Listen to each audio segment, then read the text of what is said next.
ಚಿಂತಾಲಕುಂಟದಲ್ಲಿ ನೂತನ ಶಾಲಾ ಕಟ್ಟಡ ತಯಾರಾಗ್ತಾ ಇದೆ. ಕರೆಮ್ಮ ಅವರು ತಾವು ಓದುವ ಸಂದರ್ಭದಲ್ಲಿ ಗುಡ್ಡ ಕೆರೆ ದಾಟಿ ಹೋಗುವ ಸ್ಥಿತಿ ಇತ್ತು. ಈಗ ಆ ಪರಿಸ್ಥಿತಿ ಚಿಂತಾಲಕುಂಟದಲ್ಲಿ ಇಲ್ಲ.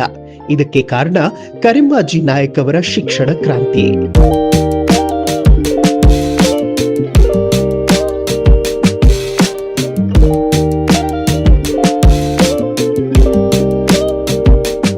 ಚಿಂತಾಲಕುಂಟದಿಂದ ಎಜಿ ಕಾಲೋನಿ ಕಡೆ ನಾವು ಪಯಣ ಬೆಳೆಸಿದ್ವಿ. ಅಲ್ಲಿ ಬಂಜಾರ ಸಮುದಾಯದ ನೂರಾರು ಜನ ಸೇರಿದ್ರು. ಶಾಸಕಿ ಕರೆಮ್ಮ ನಾಯಕ್ ಅವರೊಟ್ಟಿಗೆ ಕುಳಿತು ತಡರಾತ್ರಿವರೆಗೂ ಅಹವಾಲು ಸ್ವೀಕರಿಸಿ ಅಧಿಕಾರಿಗಳಿಗೆ ಆನ್ ಸ್ಪಾಟ್ ಸೂಚನೆಯನ್ನ ಕೊಟ್ಟರು. ಅವರ ಸಮಸ್ಯೆಗೆ ಪರಿಹಾರ ಕಲ್ಪಿಸುವುದೊಂದೇ ಕರೆಮ್ಮಾಜಿ ನಾಯಕ್ ಅವರ ಧ್ಯೇಯ.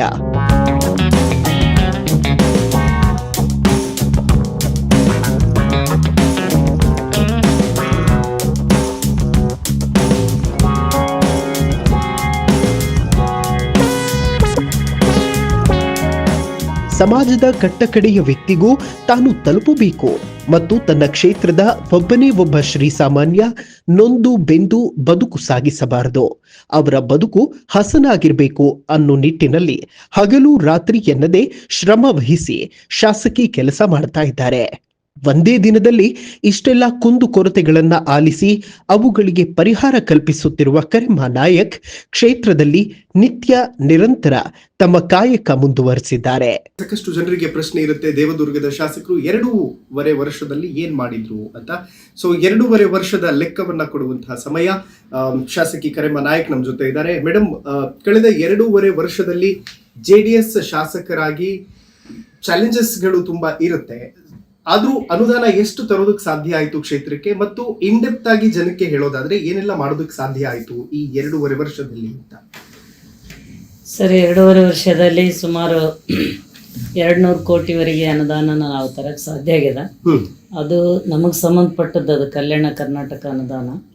ಹಂಗಾಗಿ ಆ ಅನುದಾನವನ್ನ ಸರಿಯಾಗಿ ಪ್ರತಿಯೊಂದು ಹಳ್ಳಿಗೆ ಮೂಲಭೂತ ಸೌಕರ್ಯಗಳು, ಶಾಲೆಗಳು, ಕಟ್ಟಡಗಳು, ಮತ್ತೆ ಸಮುದಾಯ ಭವನಗಳು, ಮತ್ತು CC ರಸ್ತೆ, ಚರಂಡಿ, ಮತ್ತು ಕುಡಿಯ ನೀರಿಗಾಗಿ ಕೂಡ ಬಳಸುವಂಥದ್ದಾಗಲಿ. ಇದನ್ನು 2.5 ವರ್ಷದ 2 ತಿಂಗಳ ಆಯ್ತೇನೋ, ಇಲ್ಲಿವರೆಗೆ ಕೂಡ ಆ ರೀತಿ ಒಂದು 200 ಕೋಟಿ ಅನುದಾನ ನಾನು ಬಳಸೀನಿ.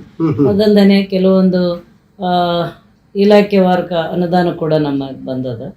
ಆ ಅನುದಾನ ಕೂಡ ಅದನ್ನು ಕೂಡ ಏನೇನು ಅನುದಾನ ಬಂದದ ಇವೆ, ಫೈರ್ ಸ್ಟೇಷನ್ ಆಗಿರ್ಬೋದು, ಪೊಲೀಸ್ ಕ್ವಾರ್ಟರ್ಸ್ಗಳು, ಮತ್ತೆ ಇದು ಸಮುದಾಯ ಆರೋಗ್ಯ ಕೇಂದ್ರಗಳು, ಈ ತರ ನಾವೇನು ಸೆಷನ್ನಲ್ಲಿ ಮಾತಾಡಿದಂಥ ಸಂದರ್ಭದಲ್ಲಿ ಈಗ ಇನ್ನೊಂದು ಪ್ರವಾಸೋದ್ಯಮ ಇಲಾಖೆ ವತಿಯಿಂದ ಕೂಡ ನಮ್ಮ ಗೂಗಲ್ಗೆ 10 ಕೋಟಿ ಮಂಜೂರಾಗಿದೆ ದುಡ್ಡು. ಗೂಗಲ್ ಅಂದ್ರೆ ಜನ ನಾವು ಸರ್ಚ್ ಮಾಡೋ ಗೂಗಲ್ ಅನ್ಕೋತಾರೆ, ಇಲ್ಲೊಂದು ಊರಿದೆ ಗೂಗಲ್ ಅಂತ. ಇಲ್ಲಿ ಗೂಗಲ್ ಅಲ್ಲಂಪ್ರಭು ದೇವಸ್ಥಾನ ಅದ, ಅಲ್ಲಿ ಕೃಷ್ಣಾ ನದಿ ತೀರದಲ್ಲಿ ಅದರಲ್ಲಿ ಒಂದು ಬ್ರಿಡ್ಜ್ ಕಮ್ ಬ್ಯಾರೇಜ್ ಕೂಡ ಅದದು. ಹಂಗಾಗಿ ಅಲ್ಲಿ ಜಾಸ್ತಿ ನೀರ್ ನಿಂದಿರ್ತಾವ, ಮತ್ತೆ ದೊಡ್ಡ ಒಂದು ಇತಿಹಾಸ ಉಳ್ಳಂತ ದೇವ್ರು. ಹಂಗಾಗಿ ಅಲ್ಲಿ ಬಹಳ ಜನ ಈ ಕಡೆ ಯಾದಗಿರಿಯಿಂದನೂ ಬರ್ತಾರ, ನಮ್ಮ ರಾಯಚೂರಿಂದನೂ ಮತ್ತೆ ದೇವದುರ್ಗದಿಂದನೂ ಎಲ್ಲ ಕಡೆಯಿಂದ ಕನೆಕ್ಟ್ ಆಗ್ತದೆ ಅಲ್ಲಿ ಆ ದೇವಸ್ಥಾನ. ಯಾಕಂದ್ರೆ ದೊಡ್ಡ ಪ್ರಮಾಣದಲ್ಲಿ ಜನ ಆ ದೇವಸ್ಥಾನಕ್ಕೆ ಬರ್ತಾರ. ಹಂಗಾಗಿ ಅಲ್ಲಿ ಕೂಡ ಪ್ರವಾಸ ಸ್ಥಳ ಆಗ್ಬೇಕು, ಅದಕ್ಕೆ ಅನುದಾನ ಬೇಕು ಅನ್ನೋಂಥದ್ದು ನಾನು ಕೂಡ ಸೆಷನ್ನಲ್ಲಿ ಮಾನ್ಯ HK ಪಾಟೀಲ್ ಸಾಹೇಬ್ರಿಗೆ ಅವ್ರ ನೇತೃತ್ವದಲ್ಲಿ ಅನುದಾನ ಬಂದದ, ಮಂಜೂರಾಗ್ಯದ. ಹಾಗಾಗಿ ನಾವು ಅದಕ್ಕೆ ಒಂದಿಷ್ಟು ನಾವು ಕೂಡ KKRDBಯಲ್ಲಿ ನಮ್ಮ ಅನುದಾನ ಕೊಡ್ಬೇಕಂತ ಕೂಡ ಅಧಿಕಾರಿಗಳು ಹೇಳ್ಯಾರ. ಹಾಗಾಗಿ ಅಲ್ಲಿ ಅದೊಂದು ಸ್ವಲ್ಪ ಅನುದಾನ ಅದ. ಅದು ಬಿಟ್ಟರೆ ಇದು ಕಲ್ಯಾಣ ಪಥ ರೋಡ್ಗಳೆಲ್ಲ ಬಂದವ.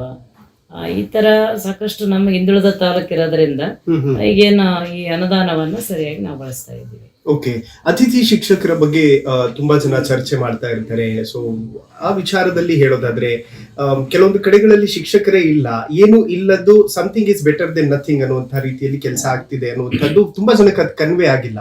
ಅದನ್ನೇ ಟೀಕೆ ಮಾಡುವಂತಹ ಪ್ರಯತ್ನಗಳು ಕೂಡ ಆಗ್ತಾ ಇದೆ. ಸೊ ಅದನ್ನ ಹೇಗೆ ಕನ್ವೆ ಮಾಡ್ತೀರಿ ಅಂತ? ಇಲ್ಲ, ಮೊದಲು ನಮ್ಮಲ್ಲಿ ಶಿಕ್ಷಕರ ಕೊರತೆ ಇತ್ತು, ಮೊದ್ಲಿಂದನೂ ಶಿಕ್ಷಕರ ಕೊರತೆ ಇರೋದ್ರಿಂದ ಈಗ ನಾವು ಬಂದ ಮೇಲೆ 2 ವರ್ಷದಿಂದ ಈಗೇನು ಮೊದಲು ಎಷ್ಟು ಶಿಕ್ಷಕರದಾರ ಅವ್ರನ್ನ ತಗೊಂಡು ಅವ್ರ ಜೊತೆಯಲ್ಲೇ ಒಂದು ಅತಿಥಿ ಉಪನ್ಯಾಸಕರನ್ನ ಮತ್ತೆ ಅತಿಥಿ ಶಿಕ್ಷಕರುಗಳನ್ನ ಅವ್ರನ್ನ ಒಳ್ಳೆ ಕ್ವಾಲಿಫಿಕೇಶನ್, ಯಾಕಂದ್ರೆ ನಾವು ಇಂಥವ್ರನ್ನೇ ತಗೋರಿ ಹಿಂಗೆ ತಗೋರಿ ಅಂತ ಹೇಳೋದಿಲ್ಲ. ಇಲಾಖೆಯವರಿಗೆ, DD5 ಅವರಿಗೆ, BO ಅವರಿಗೆ ನೋಡ್ರಿ ಅಲ್ಲಿ ಮೆರಿಟ್ ಮೇಲೆ ತಗೋಬೇಕು, B.Ed ಆಗಿರ್ಬೇಕು, ಈ ತರ ಎಲ್ಲಾ ಒಂದು ಮಾನದಂಡದ ಮೇಲೆ ಯಾರು ಬರ್ತಾರ ಅಂತವ್ರನ್ನ ತಗೊಂಡು ಗುಣಮಟ್ಟದ ಶಿಕ್ಷಣ ಕೊಡ್ರಿ ಅಂತೇಳಿ ನಾನೀಗ ಇಲ್ಲಿ ಸೂಚನೆ ಮಾಡಿರೋದ್ರಿಂದ 2 ವರ್ಷದಿಂದ ನಮಗ ಸರ್ಕಾರಿ ಶಿಕ್ಷಕರ ಕೊರತೆ ಅದ. ಆದ್ರೆ ಈಗೇನು ಗೆಸ್ಟ್ ಟೀಚರ್ ಏನು ಅತಿಥಿ ಶಿಕ್ಷಕರ ಕೊರತೆ ಏನಿಲ್ಲ. ನಮ್ಮಲ್ಲೇ ಸಾಕಷ್ಟು ವಿದ್ಯಾವಂತರು ಅವರು ಕೂಡ ನೌಕರಿಗಾಗಿ ಕಾಯ್ತಾ ಇದ್ದಾರೆ. ಎಲ್ಲರೂ ಪದವಿಗಳು ಮುಗಿಸ್ಕೊಂಡು ಕೂತಾರ. ಅಂತವ್ರಿಗೆ ನಮ್ಗೊಂದು ಅವಕಾಶ ಅದಂತೇಳಿ ಅವ್ರು ಕೂಡ ಒಳ್ಳೆ ರೀತಿಯಿಂದ ಶಿಕ್ಷಣ ಕೊಡ್ತಾ ಇದ್ದಾರೆ. ಓಕೆ, ಸಮುದಾಯವಾರು ಮಾತಾಡೋದಾದ್ರೆ ಯಾವೆಲ್ಲ ಸಮುದಾಯಗಳಿಗೆ ಏನೆಲ್ಲ ಕೊಡೋದಕ್ಕೆ ಸಾಧ್ಯ ಆಯ್ತು ಅಂತ? ಯಾಕೆಂತಂದ್ರೆ ಮುಸ್ಲಿಂ ಸಮುದಾಯ ಆಗಿರ್ಬಹುದು, ಬಂಜಾರ ಸಮುದಾಯ ಆಗಿರ್ಬಹುದು, ಹೀಗೆ ಅನೇಕ ಸಮುದಾಯಗಳು ಕರೆಮ್ಮ ನಾಯಕ್ ಅವರ ಜೊತೆ ತುಂಬಾ ಸ್ಟ್ರಾಂಗ್ ಆಗಿ ನಿಂತ್ಕೊಳ್ತು. ಈಗ ಅವರಿಗೆ ಏನ್ ರಿಸಲ್ಟ್ ಸಿಕ್ಕಿದೆ ಅದರಿಂದಾಗಿ ಅಂತ? ಇಲ್ಲಿ ಅನುದಾನ, ಸಮಾಜವಾರ ಅನುದಾನ ಅಂದ್ರೆ SC/ST ಅನುದಾನ ಈಗಾಗಲೇ ಕೊಟ್ಟಿಲ್ಲ ಸರ್ಕಾರ. ಯಾವುದೇ ಈಗ ST ಬರ್ತಕ್ಕಂತ ಸೌಲಭ್ಯಗಳ ಅನುದಾನವನ್ನ ಅಲ್ಲೇನು ಮೇಲೆ ಒಂದು ಪ್ರಕರಣ ನಡೀತು, ಹಂಗಾಗಿ ST ಬರ್ತಕ್ಕಂಥದ್ದು ಇನ್ನ ಬಂದಿಲ್ಲ.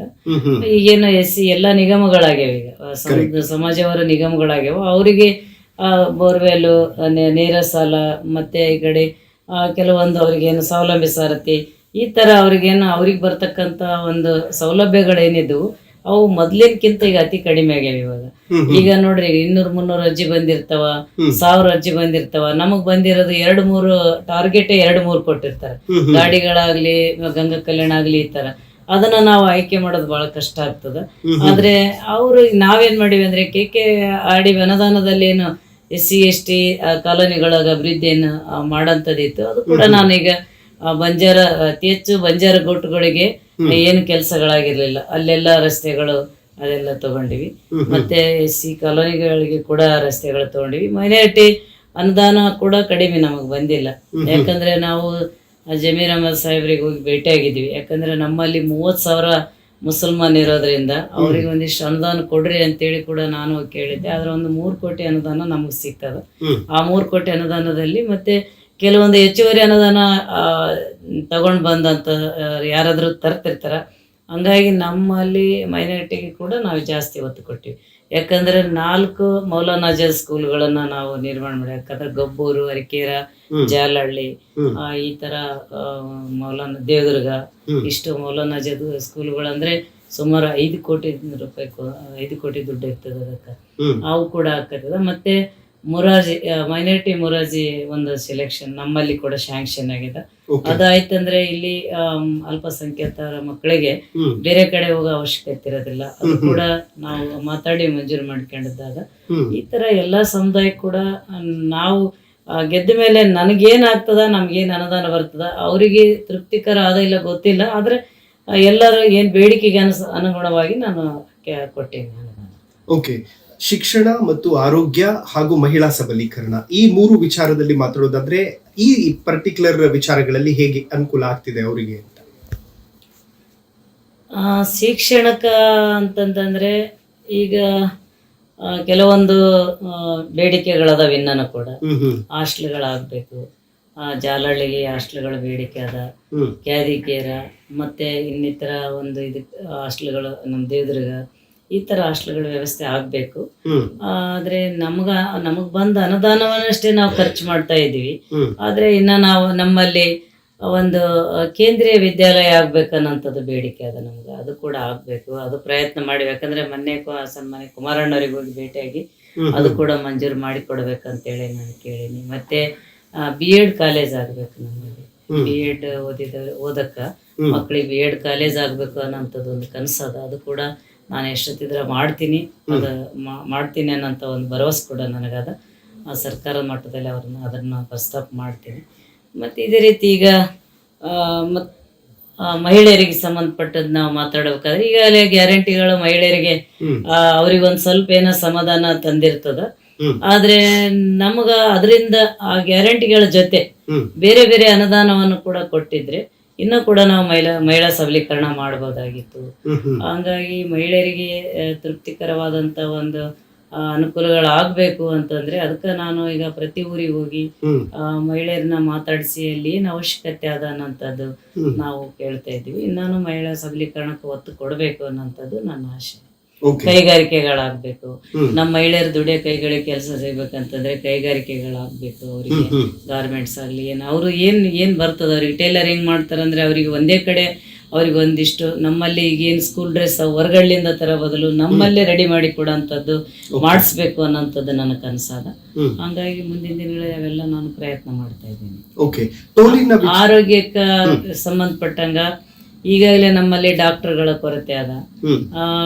ಕಟ್ಟಡಗಳಾದ್ರೂ ಕೂಡ ಡಾಕ್ಟರ್ಗಳ ಕೊರತೆ ಎದ್ದು ಕಾಣಿಸ್ತದ. ಆದ್ರೂ ಕೂಡ ನಾನು ಒಂದು ಆರೋಗ್ಯ ಮಂತ್ರಿಗಳಿಗೆ ಭೇಟಿಯಾಗಿ ಮತ್ತೆ ನಮ್ಮ DH ಅವರಿಗೆ ಮತ್ತೆ ನಮ್ಮ ತಾಲೂಕ್ DH ಅವರಿಗೆ ಎಲ್ಲ ವೈದ್ಯಾಧಿಕಾರಿಗಳನ್ನ ಕರೆದು ಸಾಧ್ಯ ಆದಷ್ಟು ನೀವು ನಮ್ಮ ಸರ್ಕಾರಿ ಆಸ್ಪತ್ರೆಗೆ ಜನ ಬರಬೇಕು, ಅವರಿಗೆ ಎಲ್ಲ ರೀತಿಯಿಂದ ಒಂದು ಒಳ್ಳೆಯ ಗುಣಮಟ್ಟದ ಒಂದು ಇದು ಚಿಕಿತ್ಸೆ ಕೊಡ್ರಿ ಅನ್ನೋಂಥದ್ದು ನಾನು ಕೂಡ ಅವಾಗವಾಗ ಮೀಟಿಂಗ್ ತಗೊಂಡು ಹೇಳ್ತಾ ಇರ್ತೀನಿ. ಅದೇನು ಆಗಿದೆ. ಆದ್ರೆ ಇನ್ನ ಮಹಿಳಾ ಡಾಕ್ಟರ್ಗಳಿಗೆ ಡಾಕ್ಟರ್ ಎಲ್ಲ ಬರಬೇಕು.